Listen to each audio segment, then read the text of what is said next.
Christopher?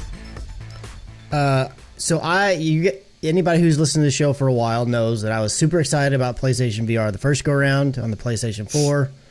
Got it, jumped in right away, got the bundle that had the Move ones. I already had the camera, so I didn't need that. But I think the one that I got came with the camera, so I ended up giving my old camera away or something like that because it was the one with the bundled with everything. I greatly enjoyed like Beat Saber and a couple other things, but I just ended up realizing, VR is not as big a deal to me as it is. There's certain things that work really, really well for me. There were also some aspects on the like, for instance, I was not going to be a person that was going to be able to play like Gran Turismo. Like I can't do the driving around a car thing. Like from a physical standpoint, that messed with me too much. Yep. There were several other games that I played. Again, ones like Beat Saber were great. And then other ones like Moss and whatnot, where it's more of the like just morph your character around kind of thing, didn't really give me much of a problem. But I just didn't gravitate to it as much as I thought I did. So over the long duration of the generation, ended up giving my PlayStation VR over to my nephew, who's been using it or had used it for a while. I don't think he's using it these days. So I am not in the market for PlayStation VR 2. It's not this going in this generation. They announced pretty early on that it was going to be a thing, and I was just like, we'll see down the road. But as it stands right now, I have no real interest in jumping into this. So from that aspect, it doesn't affect me really. Yeah. But and while I didn't have a guess at what I thought the price would be, I did think it would be more than the PlayStation VR the prior. And I will agree with you guys and several other people's assessments that it is a steep price. It is an expensive thing. But I also agree at the same time, or feel at the same time, that it's right in line and from my point of view, and actually a good deal for what you get to its competitors. It's not trying to compete with the Vive, it's not trying to compete with the Quest. The Quest is a fully wireless, which is the big thing that it can hang its hat on, which is great. And to people, it's kind of like there's a lot of times like people will be like, "Oh, you got to get these headphones and you got to listen to lossless or vinyl or whatever." It's like, I need an audio file. Give me some earbuds and let me play an MP3. I don't care. I can't tell the difference. There's going to be people who put on the Oculus and then put on this if they get the opportunity, or any other headset kind of in the same realm, and they're not going to realize the resolution difference. It's not going to be a big enough thing to them. That's how I feel. But I'm saying people will notice. Like when I used the PlayStation VR for a long, long time. And then the first time that I got the opportunity to put on an actual Vive headset, I was like, oh, you can see the difference. Like I can tell the difference. Absolutely. But absolutely that. But I understand that there's going to be people out there who that's not a thing, and to them, I would say, no, this doesn't make sense for you to purchase. Yeah, you probably need to go that route.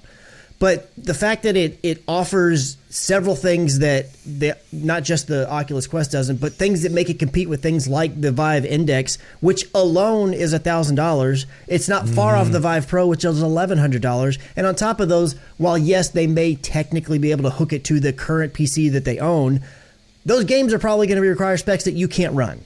So you're also going to have a higher end machine. Video card and all that. Even if you buy a PlayStation 5 and this, you're still coming out about what just the next competing headset that it could go compete against costs for just the headset.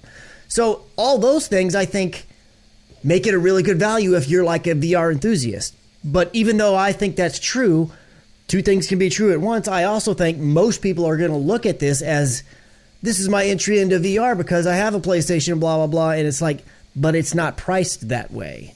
And that's going to make it difficult. So I feel like on the PSVR, when it came out, Sony priced it pretty aggressively, even for the time. Like, they had a pretty good price on that thing. So much so that most people said, like, this is probably, if you got a PlayStation, this is the best VR headset to get, price-wise and everything. They tried to price that in a way, in my opinion, to get people to buy in. This go-around, that's clearly not the route that they're going. They're going hey, we want to compete with the Vives and everything, because the other thing that they're going to do, assuming they stick with it, obviously they're launching with the Horizon game.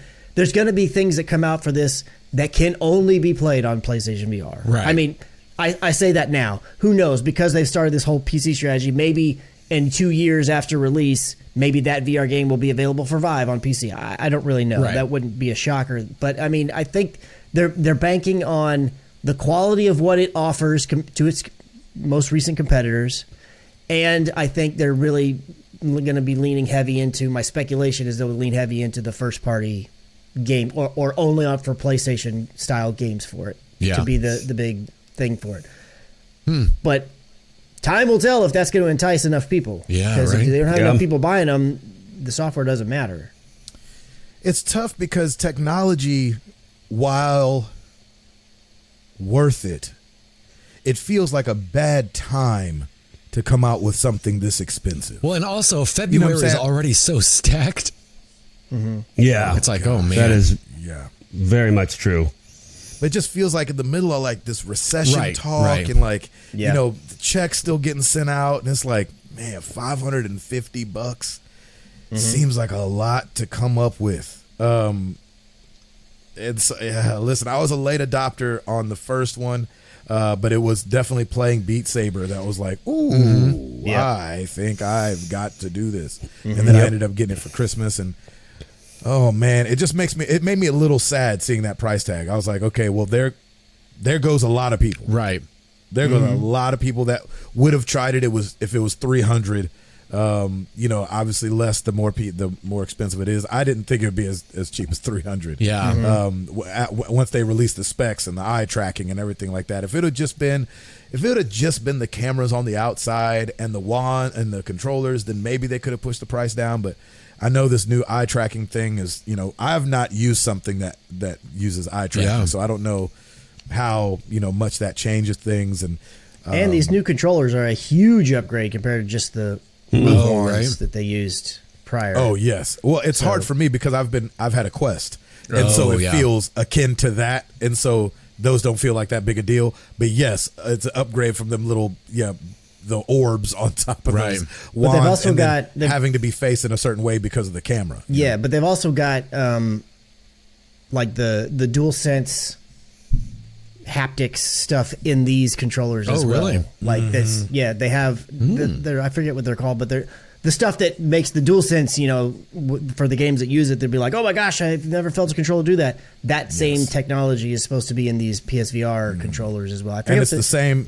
name. VR. They're going to be called the PlayStation VR 2 Sense controllers. Okay. Yes. You know, so they're going along the same vein. And if you did have any games that you liked on PSVR, they don't carry over, right? You have to rebuy them. And that's the one thing out of all of it that's the huge kicker. It's like I can get on board, or not get on board, but I can like see where you're coming from for all your pricing and everything like that. But PSVR 2 is not backwards compatible. Now there may be games very similar to like for instance Beat Saber. I haven't read this officially, but it wouldn't shock me if something super popular like that like makes it to where you can get a PSVR 2 version of it, because it's essentially going to be a lot of the same stuff. But because they do things so differently, and because the way that the games are built for the first one, they said it's going to be. Their words was most of those games are not. There's not a way to retroactively make that work because the technologies are completely different. Yeah. It's like a gas car and an electric car. Like they run completely different. It's like I can't put your favorite transmission in this car. It doesn't work that way. That's like the loose layman's kind of way that they said it. I still feel like technologically speaking, anything's doable, but then at the same time, I still can't play PS3 games on my PS5, so maybe that's not the case. So. Yeah, it does seem like it should be a patch. Yeah. You know what I'm saying? I mean, I would think, but I don't know. But it is very different. I mean, one was a camera looking at you following colors. You know what I'm saying? And this is going to be cameras looking out, following however those things talk to each other. I have no idea how it all works. I don't either. Man, what a bummer. I didn't realize that. Yeah. I'm curious how this is going to pan out, really. I wonder if Best Buy will do another push and we could go try it before. I feel even though things are different than they were a year ago, I still feel like people are going to be weird about going somewhere and putting on a helmet. I feel like that will be a tough time to release this thing or have demos of, just because of the environment. That's true. Tough, that's a good point. Tough. I hate that. Yeah.